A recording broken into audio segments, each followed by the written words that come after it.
और बड़बड़ाने लगे, आज मेरे फरसे को क्या हो गया, आज मेरा शस्त्र चल क्यों नहीं रहा है, मेरा फरसा चल क्यों नहीं रहा है। तो फिर लक्ष्मण जी ने धीरे से सुरली छोड़ दी, बाबा यही तो रोना है, आपके शस्त्र हमको पहचान रहे हैं पर आप नहीं पहचान पा रहे हैं, उनके लिए शस्त्र पहचान रहा है लेकिन शास्त्र के नहीं पहचान पा रहा। कोई कोई बात ऐसी होती है जीवन में जो जिंदगी भर याद बनी रहती है। ये घटना परशुराम जी के दिल में बैठ गई कि मेरा उस दिन फरसा क्यों नहीं चला।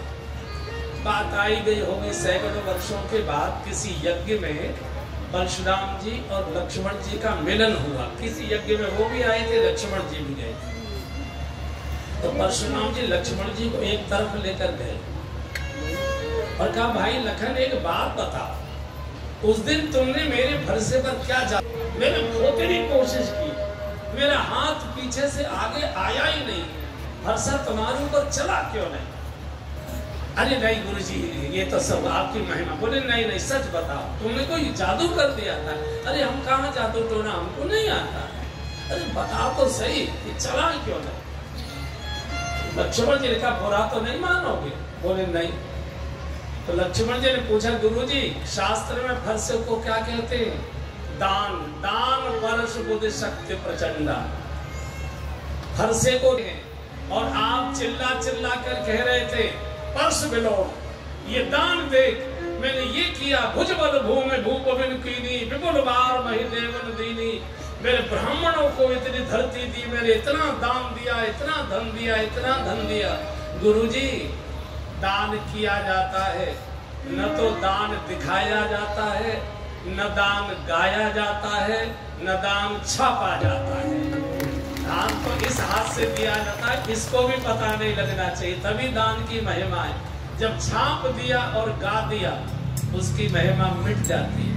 और आपने देखा होगा कई लोगों को दिन रात यही आदत रहती है, वहां मैंने ये किया, वहां मैंने ये किया, वहां मैंने ये किया, वहां में एक आधा बार तो व्यक्ति के हाँ सर आप तो बड़े दानी हैं, आप तो बड़े बड़े परोपकारी। बहुत कम लोग भगवान के यहाँ से ऐसे लोग गिनकर ही आते।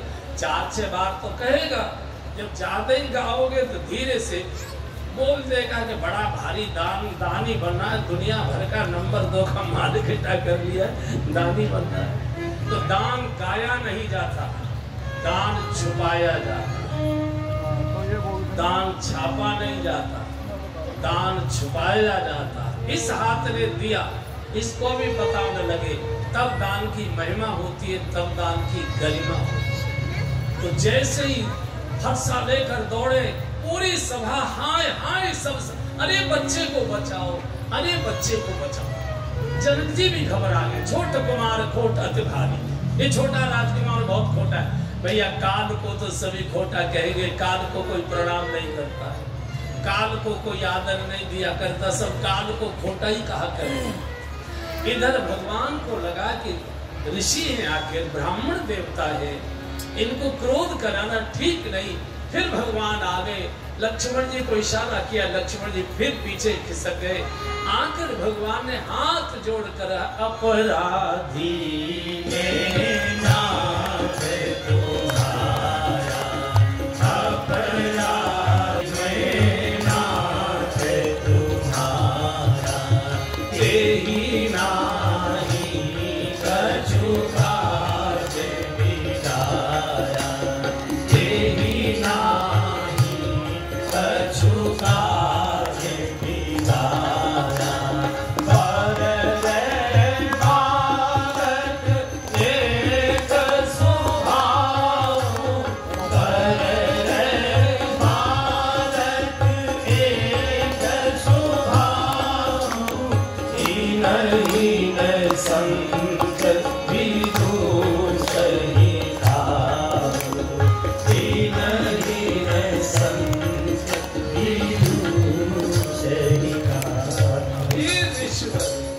अपराध तो मैंने किया है, तेही नाही कछु काज बेचारा, इसलिए बेचारे ने। और गुरुजी बरड़ई बालक, ततैया और बच्चा एक ही जैसे होते। ततैया को जितना छोड़ोगे उतना ही डंक मारेगा, बच्चे को भी जितना छेड़ोगे चिड़चिड़ाओ तो उतना ही बच्चा चिड़चिड़ा हो जाता है। अभी तो मेरे भैया के मुख से दूध के दांत भी नहीं उखड़े, आप इतना क्रोध क्यों कर रहे हैं? ये तो दूध मुख है। बोले दूध मुख नहीं है, ये जहर मुख है। ये ऊपर से गोरा है, भीतर से बहुत काला है। विष रस भरा कनक घट जैसे, सोने के घड़े में जैसे विष भर दिया हो, ऐसा ये तेरा भैया। लक्ष्मण जी को हंसी आ गई। अब कोई गुस्सा कर रहा हो और आप हंस दो तो गुस्सा और 10 गुना बढ़ जाता है आदमी, हंसता और तो जैसे लक्ष्मण जी हंसे और गालियां देने लगे और गालियां देने लगे। भगवान को कहना पड़ गया, वीर व्रती तुम धीर अछोरा, वीर व्रती तुम धीर अछोरा, वीर व्रती तुम धीर अछोरा, वीर व्रती तुम धीर अछोरा,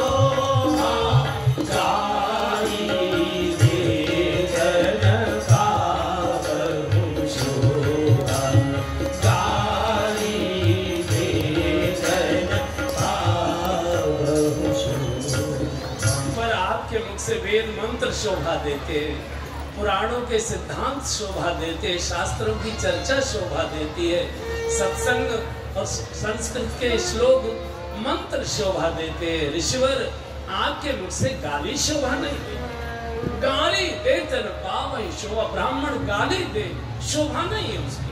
वेद मंत्र उच्चारण करे, रामायण की चौपाइयां गाए, गीता के श्लोक सुनाए, स्तोत्र सुनाए, भगवत चर्चा सुनाए, शोभा देता है। ब्राह्मण अगर गाली दे शोभा नहीं देता। तो कहा कि आप मुझे बताइए, मेरी गर्दन नीचे है, आपके अगर गर्दन काटने से आपको शांति मिलती तो काट दीजिए, नहीं तो आप बताइए कैसे आपका क्रोध शांत हो। बोले जब तक तेरा भैया मेरी आंखों के सामने खड़ा दिखाई देगा तब तक मेरा क्रोध शांत नहीं होगा, मेरी आंखों से इसे दूर ले जा। फिर लक्ष्मण जी ने धीरे से मुस्कुरा कर कह दिया, बाबा मोई अपनी आंखें दे दूर काहे को कर रहे हो, तुम ही अपनी आंखें बंद कर ले ना, मुदऊ आंख कतऊ को ना। और बंधु और बहनों, लक्ष्मण जी ने ये जो एक वाक्य बोला है, मुदऊ आंख कतऊ को नाई, ये जीवन की शांति का महामंत्र है। एक समय के बाद, एक आयु के बाद, कौन सी आयु के बाद? जब अपनी बिटिया की शादी हो जाए, बेटी बाल बच्चेदार हो जाए, जब अपने बेटे की शादी हो जाए, बेटा भी बाल बच्चेदार हो जाए, तो बूढ़े बुढ़िया और बुढ़े महापुरुष को कुछ समय आंखें झपक लेनी चाहिए, बंद रखनी चाहिए। हर समय खुली गेट पर बैठकर मत देखते रहिए कौन क्या लेकर जा रहा है और कौन क्या लेकर आ रहा है। सबका अपना अपना समय होता है। अगर द्वार पे बुढ़िया मैया बैठी रहेंगी, कहाँ लेके आई? कुछ नहीं मम्मी, कुछ नहीं। अरे दिखा तो सही, इतने थैले हाथ में, कितने साड़ियों की झांग लगी है, फिर भी साड़ी, फिर भी। हम तो 6 महीने में एक बदलते थे, यहाँ तो साड़ियों की। अरे भाई तुम्हारे भाग्य में ही नहीं था, ये तो भाग्य लेकर आए, तुम काहे रो रहे हो भाई? मैं भाग्य नहीं। देखो किसी ने ताली नहीं बजाई, कितने पक्षी की बात कर रहे हैं। आंख झपकना सीखो। कौन आया कौन गया, बहू की ससुराल से कौन आया, क्या लेकर आया, क्या लेकर जा रहा है, बिल्कुल नहीं। अगर वो जा रहा हो उस समय कमरे में चले जाइए, नहीं बड़बड़ ही करते कि दवाई भी फायदा नहीं करेगी। लक्ष्मण जी कह रहे हैं मुंह दो आंख, सब चीजें देखी नहीं जाती और हर तरफ नहीं देखा जाता, हर काम नहीं देखा जाता, हर वस्तु नहीं देखी जाती। हर चीज खाने से जैसे पेट और पाचन खराब होता है, ऐसे हर वस्तु देखने से मन खराब हुआ करता है। लुत्फ देखो, वही देखो जो देखने लायक है, बाकी मत। बच्चे खिलाओ छोटे छोटे, नाती पोतों को खूब दुलारो, खूब प्यार करो, खूब खिलाओ। बहू एकदम फूली फूली रोटी खिलाएगी आपको। उसके बच्चों को प्यार करो, बहू तुमको प्यार करना शुरू कर देगी, आदर देना शुरू कर देगी। उसके मायके के लोग आते, दुलार की मीठी मीठी बातें करो उससे। अरे बहू नाची नाची तुम्हारी सेवा में लग जाएगी। लेकिन मनुष्य कथा तो सुनता है राम की मन बहुत छोटा हो गया, उसका मन का कमरा बढ़ाइए मोदो आंख। तो बहुत जब बड़बड़ाने लगे तो भगवान ने कहा कि अब जैसे आपकी गुस्सा जाए मैं शीश झुकाकर खड़ा हूं, अगर मेरा शीश काटने से आपकी क्रोध जाता है तो वो कर ली। तो परशुराम जी ने सोचा कि मैं इतना क्रोध कर रहा हूँ, भरसा उठाए, और ये बिल्कुल लड़का उत्तेजित नहीं हो रहा, ये कोई सामान्य व्यक्ति तो नहीं है, ऐसा लगता है मुझे।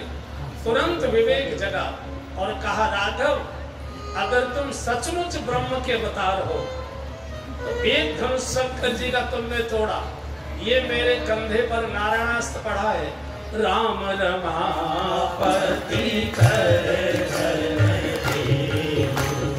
राम रमापति कर राम रमापति कर धन लेहु, राम रमापति कर धन लेहु,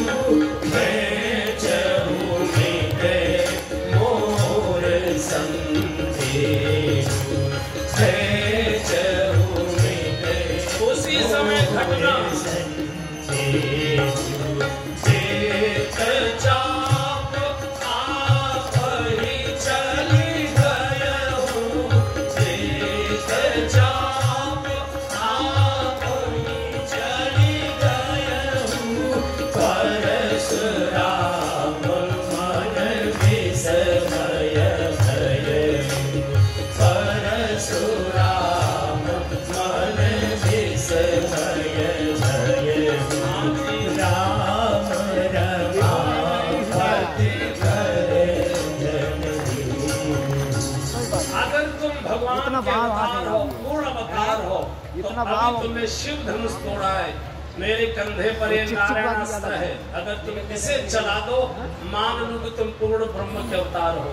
कहना ही था परशुराम जी का, धनुष अपने आप परशुराम जी के कंधे से निकलकर दौड़कर भगवान के चरणों में जाकर गिर पड़ा, देख चाप आप ही चल गयो, परशुराम मन विस्मय भयो। परशुराम जी का विवेक जाग गया, ये तो सामान्य पुरुष नहीं है, सामान्य राजकुमार नहीं है, ये तो पूर्ण ब्रह्म के अवतार है। और जैसे ही परशुराम जी को अनुभव हुआ ये पूर्ण ब्रह्म के अवतार है, जहाँ खड़े थे परशुराम जी, हजारों हजार राजे खड़े हुए थे, क्षत्रिय राजा इस दृश्य को देख रहे थे। परशुराम जी ने किसी की चिंता नहीं की कोई क्या कहेगा, परशुराम जहाँ खड़े थे साष्टांग दंडवत करके भगवान के चरणों में गिर पड़े, दोनों हाथों से दोनों चरण पकड़े हैं और कैसी भगवान की स्तुति गाई, जय रघुवंश